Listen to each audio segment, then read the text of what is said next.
Hello नमस्कार दोस्तों, कैसे हैं आप सभी और कैसी चल रही है आप लोगों की तैयारियां। तो सुपर पास सीरीज एलडीसी के एग्ज़ाम के लिए टेस्ट नंबर 2 है, जिसमें 10 मिनट का टाइम मिलेगा आपको और टॉप 51 क्वेश्चन के आपको आंसर देने हैं। तो जो भी स्कोर रहे कमेंट करके बता दीजिएगा। और वनपाल की भी हमारी सुपर फास्ट की सीरीज चल रही है, तो लाइक शेयर कर दीजिए ताकि एग्जाम तक कम से कम 100 टेस्ट का टारगेट हमारा कंप्लीट हो जाए और सबकी पीडीएफ आपको टेलीग्राम पर मिलेगी। इसके अलावा एक मोस्ट इंपॉर्टेंट चीज़, अगर आप एलडीसी की बहुत अच्छे से तैयारी करना चाहते हैं अभी से, तो एक ऐप है एग्जाम नगरी ऐप। क्या क्या मिलेगा एलडीसी के लिए? एक तो फुल मॉडल पेपर मिलेंगे 10, जहां पर आपको 150 क्वेश्चन के नए सिलेबस के आधार पर और प्रत्येक क्वेश्चन डिटेल के साथ में 10 प्रैक्टिस सेशन मिलेंगे 100 क्वेश्चन के आपको। ठीक है, इसके अलावा टॉपिक वाइज टेस्ट सीरीज मिलेगी आपको। हिंदी के जितने टॉपिक है उनका टेस्ट, इंग्लिश के जितने टॉपिक है उनके टेस्ट और जीके के जितने टेस्ट हैं। यानी सिर्फ मॉडल पेपर ही नहीं मिलेगा, मॉडल पेपर के अलावा आपको टॉपिक वाइज सीरीज भी। अभी ये सीरीज मात्र 299 की है, जो कि 2 दिन तक है, उसके बाद में 499 की हो जाएगी। तो ऐप डाउनलोड कर लेना, वहाँ पर आपको वन पार और एलडीसी के मॉडल पेपर की सीरीज मिल जाएगी। तो टेस्ट आप बार बार दे सकते हैं एग्जाम तक, जब तक एग्जाम नहीं होगा तब तक इसकी वैलिडिटी आपकी रहेगी। तो चलिए करते हैं शुरुआत। और पहला क्वेश्चन है कि राजस्थान का सबसे प्राचीन प्रदेश क्षेत्र कौन सा माना जाता है? राजस्थान का सबसे प्राचीन है अरावली पर्वतमाला, और सबसे नवीनतम तो रेगिस्तान वाला एरिया जो है ये सबसे नवीनतम माना जाता है, तो दोनों याद रखिए।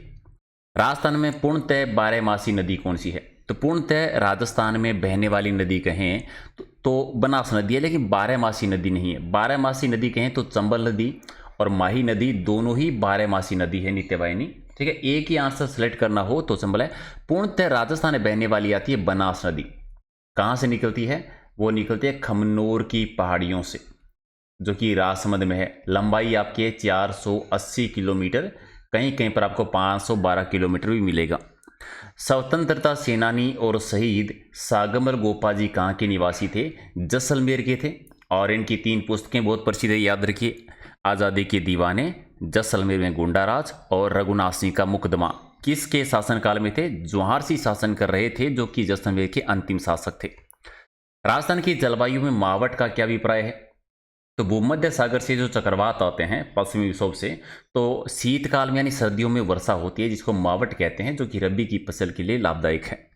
मारवाड़ के किस शासक को फारसी इतिहासकारों ने हसमत वाला शासक कहा था? हसमत वाला शासक कहते हैं राव मालदेव को, जो कि मारवाड़ के शासक थे। राइट आंसर आपका सी। और सूखे की स्थिति जब एक या एक से अधिक वर्षों तक बनी रहती है और उस क्षेत्र में जल की, खाद्यान्न की और चारे की, यानी तीनों की कमी होती है, जल की भी, खाद्यान्न की और चारे की, ऐसी स्थिति को क्या कहते हैं? जब तीनों चीज़ों की कमी हो तो ऐसी स्थिति कहलाता त्रिकाल कहलाता है, यानी डी आपका सही। और पंचायती राज संस्थाओं में चुनाव करवाने आवश्यक हैं। ठीक है, कब करवाने? कार्यकाल की समाप्ति से पहले करवाना जरूरी है, सी आपका सही। और सांबर झील किस जिले में है? देखो सांबर झील वैसे तो विस्तार 3 जिलों में है। ठीक है, जयपुर में, अजमेर में, नागौर में, तीनों में है। सर्वाधिक जयपुर में, तो एक ही सेलेक्ट करना हो तो हम करेंगे यहाँ पर जयपुर। लेकिन अगर दौसा की जगह अगर ये होता कि सभी, तब हमारा आंसर हो जाता सभी। और 1528 में बाबर और मेदिनी राय के मध्य कौन सा युद्ध हुआ था? तो चंदेरी का युद्ध हुआ था। राइट आंसर आपका डी है।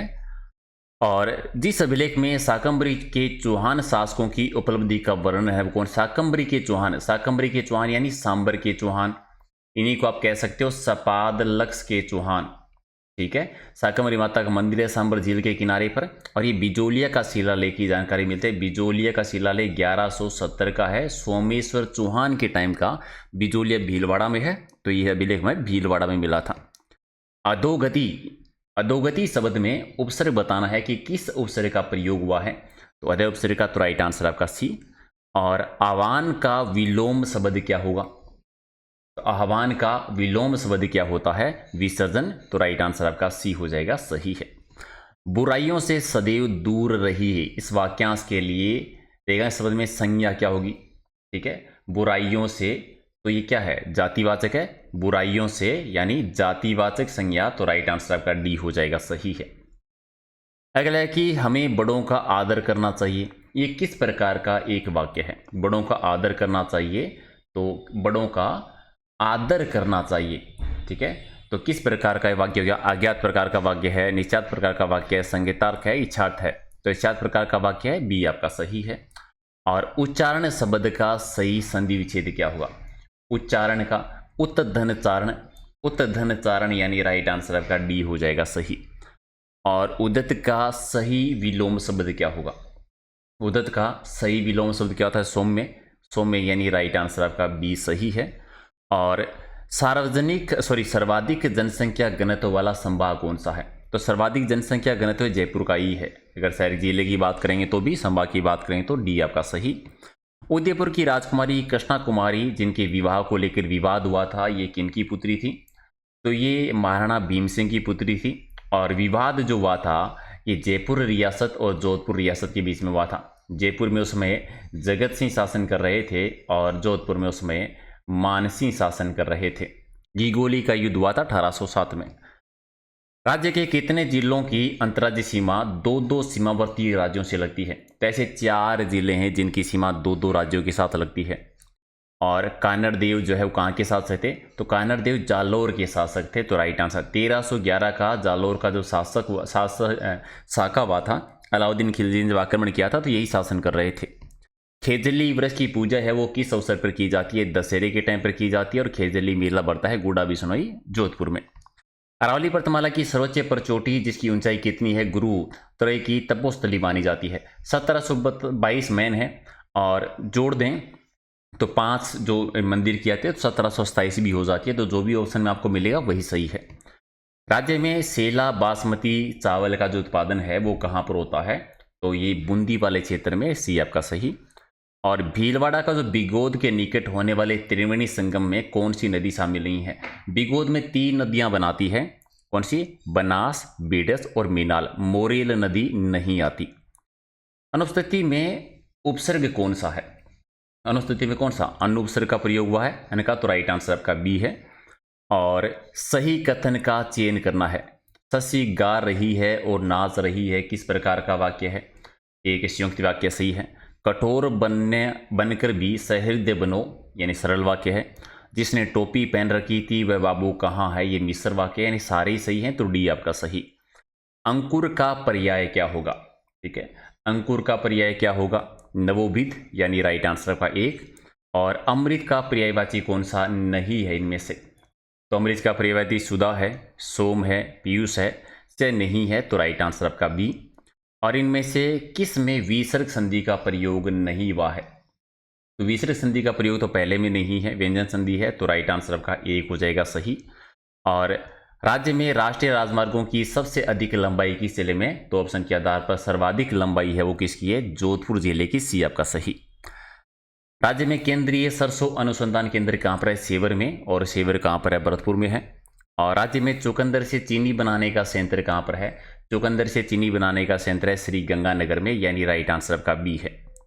भाखड़ा नागल बांध से राजस्थान के किन 2 जिलों में सर्वाधिक सिंचाई सुविधा उपलब्ध है? तो सर्वाधिक गंगानगर में, हनुमानगढ़ में और बीकानेर में। फिर हनुमानगढ़ और बीकानेर में। अगला है कि देशरो किसे कहते हैं? तो रागा और जगह पर चोटियों के बीच में जो भूभाग है वो देशरो कहलाता है क्योंकि हमेशा हरा भरा रहता है। देश में सबसे कम क्षेत्रफल की बाघ परियोजना बनी जिसमें बाघ बगेरा, नीलगाय, चीतल, रीछ, जरख और चिंकारा आदि मिलते हैं। तो रणथंभौर जो है वो देश की सबसे छोटी बाघ परियोजना है। तो राइट आंसर आपका डी। और रातानाडा हवाई अड्डा कहाँ पर है? तो रातानाडा हवाई अड्डा जोधपुर में, राइट आंसर बी है। रणथंभौर राष्ट्रीय उद्यान की स्थापना 1955 में की गई थी और उसे राष्ट्रीय उद्यान का दर्जा कब दिया गया? 1980 में राष्ट्रीय उद्यान का दर्जा मिला था। जोटिंग भट्ट है ये। जोटिंग भट्ट और धनेश्वर भट्ट नामक संस्कृत विद्वान किस मेवाड़ शासक के दरबार में थे? तो महाराणा लाखा के दरबार में, जिनके टाइम पर पिछोला झील बनी थी, जावर की खान निकली थी और हंसाबाई के साथ विवाह वाली घटना हुई थी। राज्य की प्रमुख विद्युत परियोजना कौन सी है? इनमें से प्रमुख विद्युत परियोजनाओं में कौन सी? चंबल परियोजना, चंबल विद्युत परियोजना। माही में भी होता है विद्युत का उत्पादन 140 मेगावाट, लेकिन चंबल में ज़्यादा है। बैराग की पहाड़ियाँ जयपुर से कौन सी नदी निकलती है? तो बाणगंगा निकलती है। बाणगंगा का मेला भी बढ़ता है। राज्य में सेला बासमती चावल का उत्पादन बूंदी में, चलिए क्वेश्चन रिपीट हुआ है। और दयालदास श्री ख्यात में जिस रियासत के शासकों का वर्णन है वो कौन सी रियासत है? तो राठौड़ शासक, बीकानेर के राठौड़ों का उल्लेख है, सी आपका सही। राजस्थान में मानसून के प्रत्यावर्तन का समय के वापस लौटने का टाइम पीरियड है वो क्या है? तो अक्टूबर से मध्य नवंबर के बीच में, सी बी आपका सही। राजस्थान में जलवायु को प्रभावित करने वाले कारक कौन से हैं? तो वनस्पति रहित आवरण, अरावली की स्थिति और वर्षा की अनिश्चितता। तो सारे ही कारण हैं जो जलवायु को प्रभावित करते हैं। इनमें से कौन सा जोड़ा सुमेलित नहीं है? दक्षिणी पूर्वी राजस्थान में मालवी बोली बोलते हैं, सही है। उत्तरी पूर्वी राजस्थान में मेवात बोल जाए मेवाती बोली बोली जाती है। ठीक है, ठीक है, ये हो गया। उत्तर क्षेत्र में हरियाणवी और दक्षिणी पूर्वी में गिर का क्षेत्र आ जाएगा। तो कौन सा जोड़ा सुमेलित नहीं लग रहा? ये उत्तर पूर्वी यानी कि पूर्वी राजस्थान हो जाता, मेवाती बोली वगैरह करते हैं, तो बी आपका सही। 1857 की क्रांति के संबंध में एरिनपुरा छावनी की सलामती पाली जिले में जो कि मारवाड़ में आती है।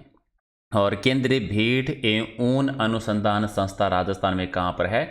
अविका नगर में, और अविका नगर है टोंक जिले में। औरंगजेब के समय बाड़मेर में वीर दुर्गादास का निवास स्थल जो है वो कौन सा था? तो निवास स्थल कौन सा रहा था? तो जुना, एक आपका सही है। और चोभी, चोपड़ा, फिरनी, गऊघाट, ये सारे जोड़ा के नाम है, तो राइट आंसर आपका एक सही है। और समगांव जो कि पूर्णतः वनस्पति रहित क्षेत्र है, कहाँ पर? समगांव है जैसलमेर में, सबसे कम वर्षा वाला स्थान भी आता है। और अदरक और हल्दी का सर्वाधिक उत्पादन कहाँ पर होता है? तो उदयपुर वाले क्षेत्र में ज़्यादा होता है, डी आपका सही। तो ये थे 51 क्वेश्चन। जो भी स्कोर है कमेंट करके बताओ। हालांकि देखो, हम पूरी कोशिश करते हैं कि किसी भी क्वेश्चन में किसी भी प्रकार की कोई समस्या ना रह जाए, लेकिन इतने सारे क्वेश्चन का रिवीजन करवाते हैं, तो अगर किसी क्वेश्चन में अगर आपको मिस्टेक दिखे तो कमेंट करके बता दिया करें, उसका दोबारा सॉल्यूशन हो जाएगा। पीडीएफ आपको टेलीग्राम पर मिल जाएगी। और रात को डेली 8 बजे हमारा topic wise live test series होती है, तो वो तो आपको ज्वाइन करनी है। ऐप अभी तक डाउनलोड नहीं किया तो कर लेना, क्योंकि अभी से अगर आप डाउनलोड करके एलडीसी की तैयारी करना शुरू करेंगे तो दो फायदे होंगे। एक तो बहुत कम रेट में आपको पूरा कोर्स मिल जाएगा, जितना आप उम्मीद कर रहे हैं उससे ज़्यादा क्वेश्चंस, ज़्यादा टेस्ट सीरीज, वो भी टॉपिक वाइज टेस्ट सीरीज भी साथ में मिलेगी। और बार बार रिविजन करके आप एग्जाम से पहले अच्छी तैयारी कर सकते हैं। तो कर दीजिए लाइक शेयर और मिलते अगले वीडियो में। Thank you.